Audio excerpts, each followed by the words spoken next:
Hello and welcome to another episode of the Pontiac Podcast here, powered by the GTO Association of America. I'm your host, Kurt Rain, and across from me on the far side of the screen there is my co-host, as always, Eric Frazee. Eric, how you doing Hey today? guys. Good, Kurt. How are you? I'm doing fantastic. Another special episode today because we have a virtual guest, as you can see, 20-year-old Yes. Austin Clark, who's gonna talk a little bit about his pride and joy and how he ended up where he is. So how are you doing today, Austin? I'm doing great, sir. How about you? Oh, we're doing fantastic. We're podcasting on a Saturday. It's great. Right. Yeah. Yeah.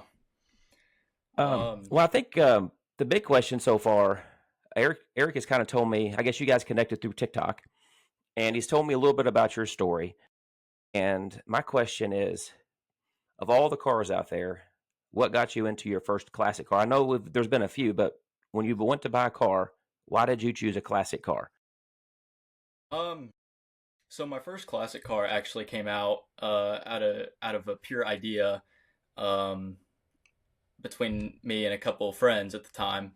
I remember sitting in high school at our lunch table, and prom was coming up, and we were thinking, all right, none of us have dates, so how do we make this fun for ourselves?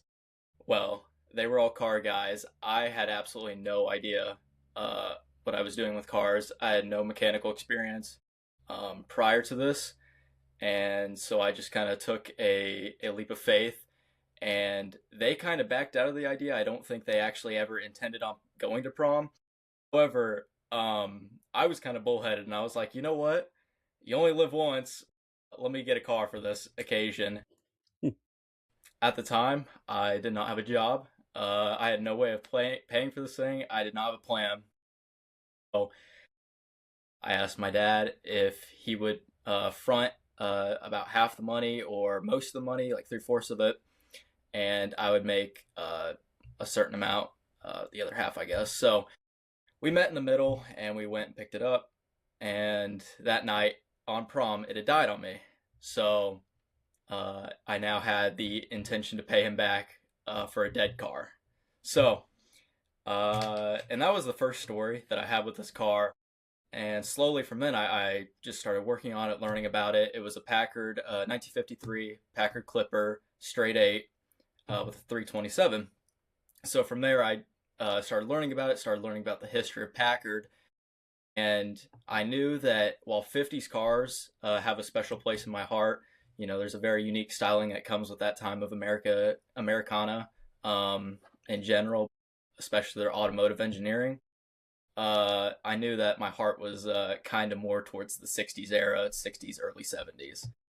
So I still have my Packard, and I knew that after I got that either running or to a serviceable condition, I would go and buy a GTO. And from that point, I think December in 24, it had developed a leak of some kind into the main block. So a bad head gasket. And, you know, it was just an old engine. It had never been like fully redone before. The car was pretty much original besides, I believe, a motor repaint. So it had been pulled, but I don't know the degree of rebuild they had done. So we fast forward to me finding a $1,000 GTO on Marketplace. Ooh. And given the current state of prices for muscle cars, I'm sure you could imagine the condition this car was in. This thing was rough. There was something about it that drew me to it. I don't know what it was. It had a Rocket 350 in it. There were license plates used to fill in for the quarter panels. So it was rough. It came out of Terre Haute, Indiana, and it was used as a parts car for a judge. And the guy who had bought the estate didn't want the car, and so I found it, and I figured I'd learn on that. And I eventually just didn't do anything with it. So around February, I tried to sell it, and I'd also partially been working on it by taking fenders off, getting ready to just take it down to bare bones because there was nothing I could do besides that. And then I got an offer for a 57 Chevy Bel Air.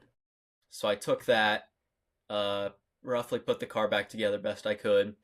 And a couple months later, in April-ish, I start talking to a guy about this 69 GTO in much better condition for a much higher price tag. It was $15,000, and obviously in much better condition though. It was a driver. It had been listed as a numbers matching car with your standard 400 non-ram air, and I didn't know anything about Pontiacs at the time besides what little I had learned on that first one. And I kept talking to the guy for probably a month, just trying to stall and save up money. And I had worked my butt off throughout the month of April, and I eventually had enough to buy it. So we make the trip down to Illinois, pick up the car, and it was a driver for maybe 2 months. And that's when the stories really begin from there on that thing. Well, you've been mentioning a lot of towns and stuff close to kind of where we're located. Where are you located right now? I am just outside Columbus, Indiana. Okay, so you're a Hoosier along with Yes. Eric and I. Yes, sir. So we went from a Packard to a rough GTO Yes, sir. to a 57 Chevy to the Yes. To the GTO. There was And- a 51 Hudson Hornet in the middle of that as well, but I've done absolutely nothing to that. So you sold the GTO. Do you still have the other cars you were talking about?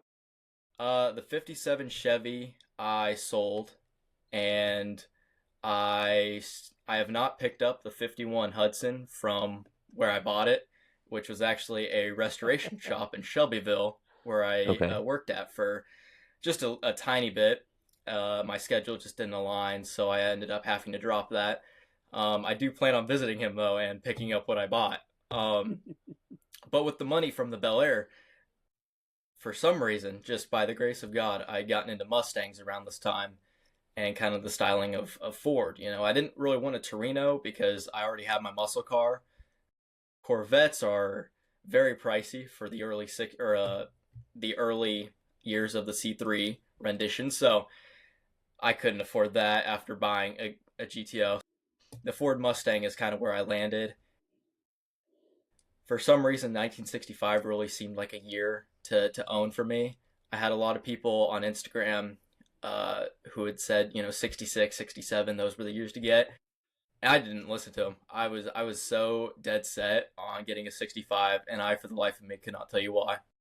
Yeah. Well, I think the 65, referring to the Mustang, is kind of that classic pony car era. It was a little bit Yeah. smaller than 66. They got a little larger and that kind of iconic pony car look. So Right. you've had some cars then. Yes. And yeah. I think what's neat to point out here is you got that first car kind of with your buddies on, I wouldn't say a dare per se, but kind of like let's figure out how we can make prom fun. Right. And they cost as much as women. They don't leave you. You still have the Packard, don't you? Yes. The engine is still waiting on refurbishment. Yeah. But yeah. And you learned how to do all this stuff. You said you were kind of green when you jumped into this. I mean, you're only 20, so you have a lot more to learn, obviously. But Right. were you YouTube searching or forums, or do you have buddies that were into it? How did you do what you've done to these cars so far? So my dad was kind of the leading figure on this. He used to race a 78 and a half Ford, 78 or 77 and a half Ford back in the day. And he'd be rebuilding the motor every week. He has tons of stories that he would tell me. And it turns out that the experience from his childhood has definitely helped me in my endeavors now. He loves what I'm doing. He loves helping. He has definitely taught me a lot on restoration for this particular project. A little bit of YouTube was involved.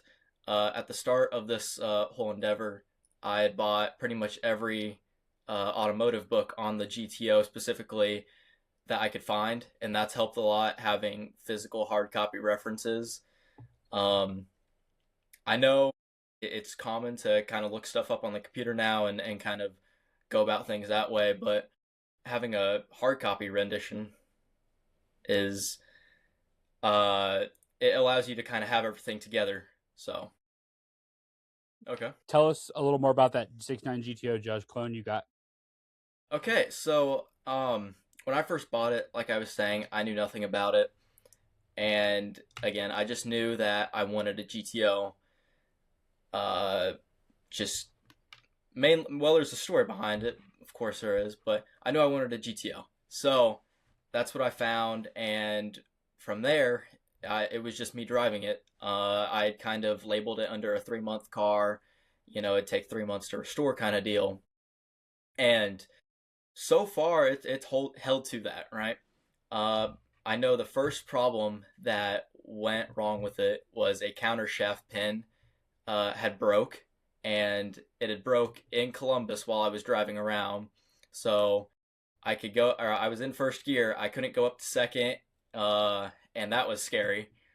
You had people behind me trailing me, barely going 10 miles an hour, and I finally pulled into a funeral home, which is ironic because that's where the car died on me. So, but I managed to pull it around back, and I remember calling my mom in a panic. I'm like, hey, can you come pick me up so I could grab the trailer? And this, that, the other. And she was making fun of me. She was like, I tell you something would go wrong. You should have waited. Should fully inspect this thing, this, that, And I was like, yeah, I know, but why wouldn't you drive it? It's better to risk it than let it sit, right? So that was my mindset. So, and after that, it had driven fine for a while, and you just kind of waited for the next thing to break, whether in the driveway or out on the road. So Kurt knows all about things breaking. Hey, what's more important than knowing about it is having friends that help you push when it does break down. That's why I got Eric. Yep.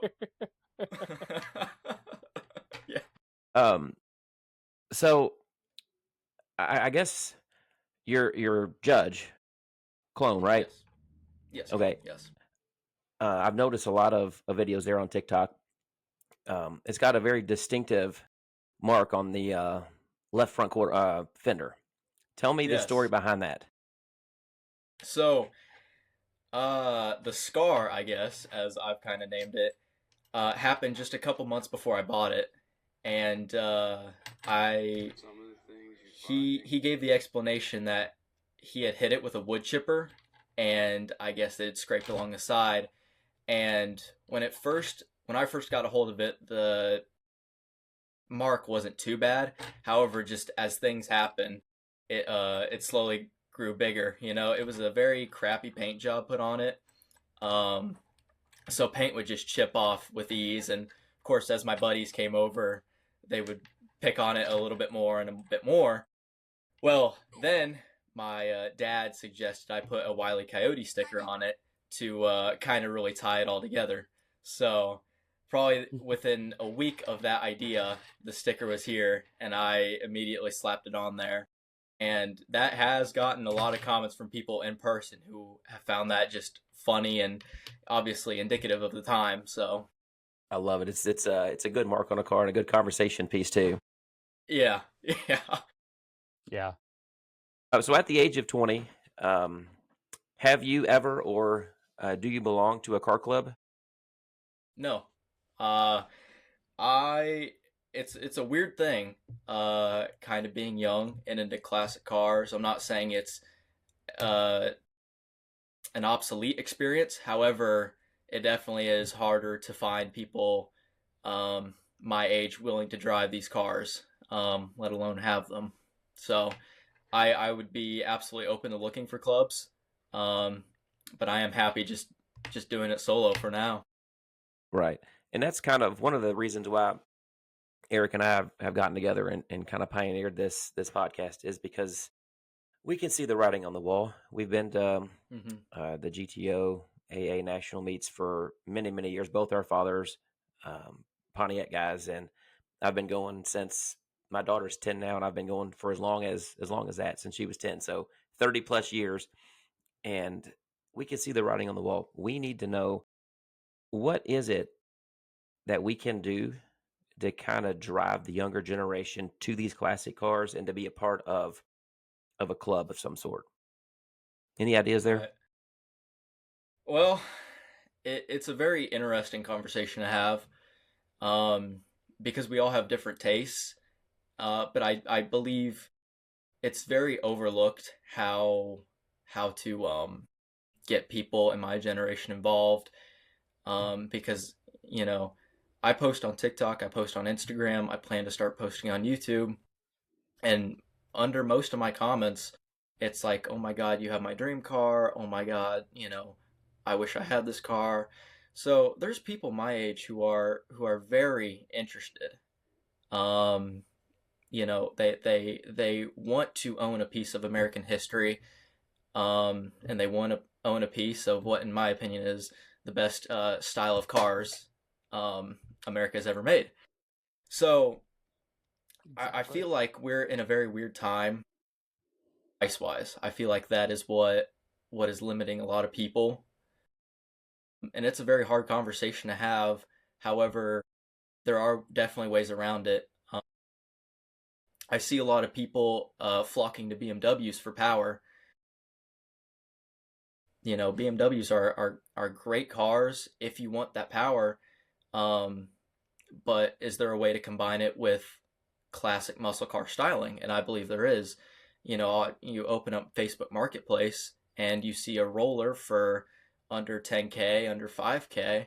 Well, you can build a big block, or you can build, um, your standard Pontiac 400, 455, or LS swap it, or do something even crazier beyond that, and you're kind of merging uh, the two wants of my generation, speed and style. So I feel like we're gonna see this trend kind of rise. I've seen it now. There's a picture on my phone I saw on Facebook of a metallic Pontiac blue painted LS, and when I saw that, I almost thought about LS swapping my GTO. Um, I would never do that, but I definitely think that there is a way to meet in the middle on price there. There's a guy, I haven't seen him for a couple of years, but he's got a red 67 convertible, Hmm. and he's got an LS in it, and he has a faux tri-power injection system, tri Right. intake system sitting on top of the LS, to where it looks, when if you're just looking at it quickly, it looks like it's a Hmm. tri-power motor in it, but it's an LS motor with this kind of acting as just a decorative piece. It's really cool to see, because I'm not opposed to that. I love anything to keep the car and the excitement out there, and the Pontiac name badge out there for these kids. I'm not opposed to it. I do have a question though, with all the posting that you do on social media, because Eric and I do a lot of that too, and you get a lot of good comments, and then you get some that are, that's not original, or why would you put those Hmm. ugly wheels on there, or have you had anything like that pop up that might deter you from wanting to be around certain people? I have, yes. I know for the longest time, I posted uh kind of edgy, not edgy, edgy's not the right word, but kind of sensitive TikToks, and what I mean by that is calling people out, and not necessarily in a mean way, but just a fun, spirited way. I find it very funny, the whole Chevy versus Pontiac, and Ford versus Dodge, or the big three versus whatever, American versus uh uh import. It's all good fun. So, you play into that, and then you get a lot of people who are diehard, believers of one faction, and then Yeah. you kind of ruffle some feathers. So I've done that a couple times, intentionally and unintentionally, and you kind of just have to take it as uh, people are enthusiastic about one thing, and that's kind of the way I see it. Is they're just enthusiastic, because I know I've had a conversation with my buddy about, he wanted to say that the LS made more power than a 400, or it could beat a 400. And while that may be true to a degree, it will never make the torque of a Pontiac 400. So, it kind of depends on your build, and it depends on what you want. It depends on what you're enthusiastic about. And I feel like that's a very important thing to keep in mind when going into having these dividing conversations. Is we're all here because of cars. We just like certain things about certain cars and different things about different cars. Yeah, and that's kind of the philosophy that I take too. Eric, I will walk Mm-hmm. around the car show, and something may not be my cup of tea, but I can appreciate the work and the craftsmanship that went into it. And it doesn't really matter what badge is on the front of it. Yeah.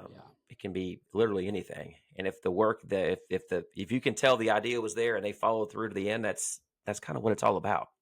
So we need more open thinkers, I think, out there. Mm-hmm. Um, just real quick, I know we don't want to keep you all Saturday night here. What's your future plans for your 69 GTO?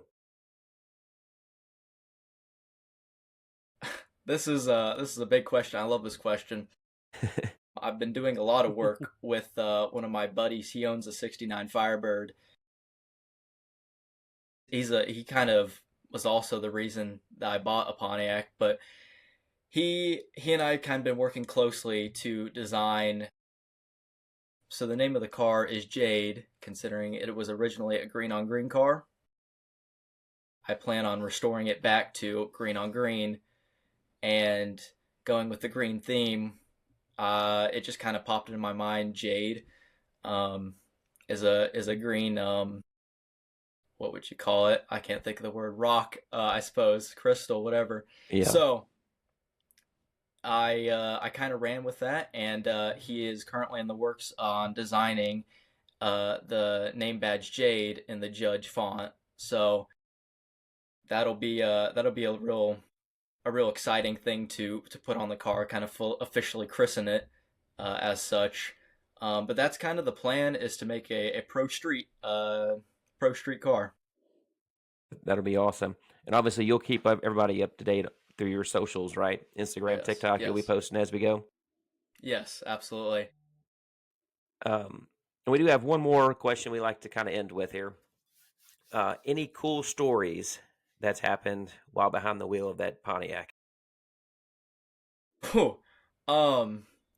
Okay. Yeah. I can remember the first two stupid things I did with this car. Um.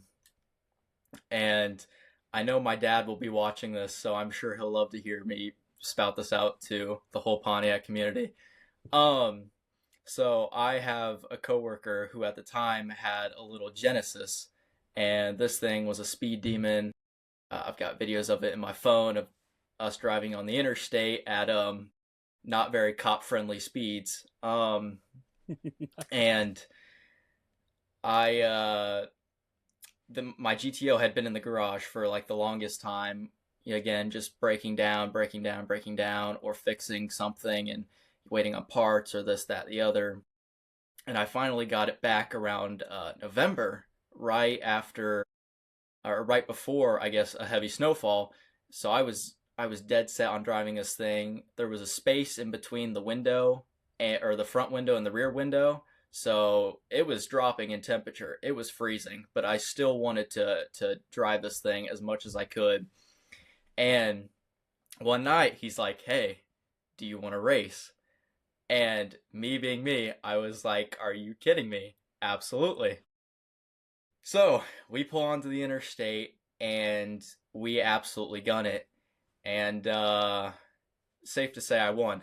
I don't know All how, right. because the power steering pump, it was a brand new one, and I found out later I could adjust it because the steering, it's not sloppy, but it definitely isn't tight, right? Yeah, darty. So it was a little sketchy, but I think that is one of my favorite stories. And to celebrate that night, I needed to get gas, so I stopped at a gas station, and I thought, you know what, let me do something cool while pulling out. So the gas station is based on a four-way intersection right by where I live.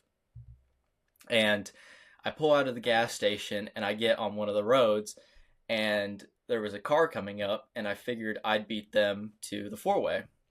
And so I go ahead and pull out to make the turn, and my foot slips off the clutch, and I just absolutely gun it, and pretty much unprofessionally slide the car and embarrass myself heavily. I almost hit the guardrail and I almost hit the car, and I think in that moment I learned a valuable lesson. But I also went home thankful that nobody was hurt, and thankful that I still got to experience that. It's a very bittersweet moment when you almost total a car that you've dumped a lot of money into, but also got to do something like that. So that is probably two of my favorite stories with it so far. That's awesome. They say almost only counts in horseshoes and hand grenades, so you were okay. Yeah, absolutely. Eric, anything else you want to add before we let him get back to Saturday evening? No, I think that was it. We covered everything we wanted to talk about.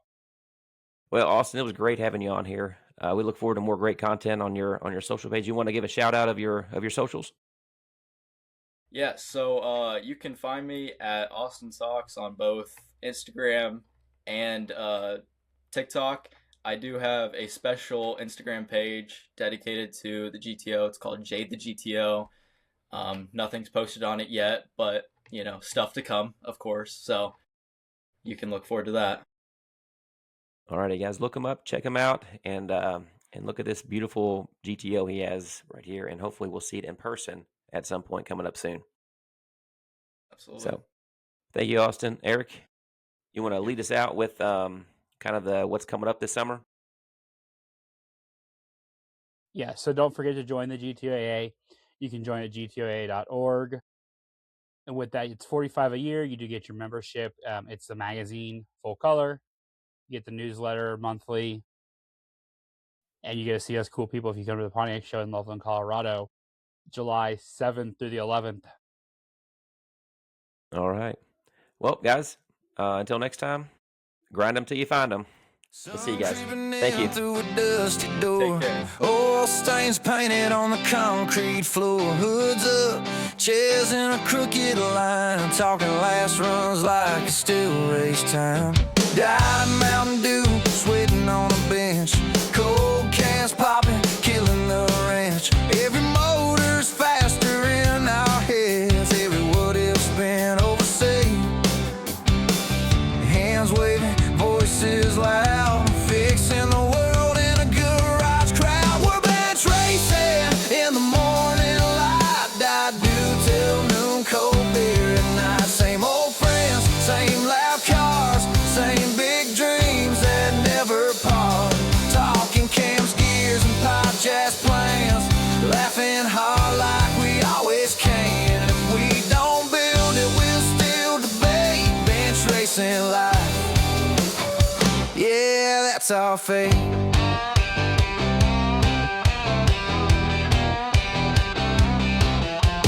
Someone says this'll break the internet. Another says nah, but try it yet. Ideas fly like burnout smoke. Half of them gold, half just jokes. Whiteboard full of crossed out lines. Save that thought, man, hit rewind. What if next week we tell that story? Real talk, real scars, real glory. Mic check, one more round. Best ideas when the sun goes down. We're bench racing in the morning light. I do till noon, cold beer at night. Same old friends, same loud cars, same big dreams that never part. From shop talk to podcast air, no scripts, just truth in there. If it sounds crazy, it's probably great. Bench racing life, yeah, that's our fate.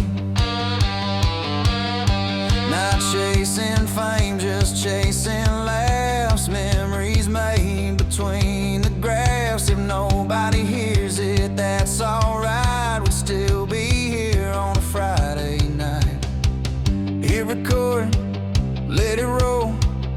let the stories lose control. Nowhere to need it, keep it raw. That's the hook they're listening for. Yeah, we've been tracing all our lives, die-do days, cold beer nights and damn jokes.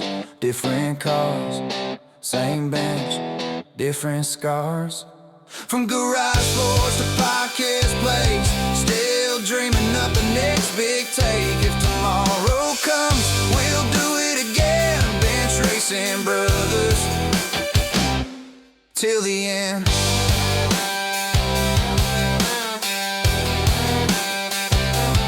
Till the end.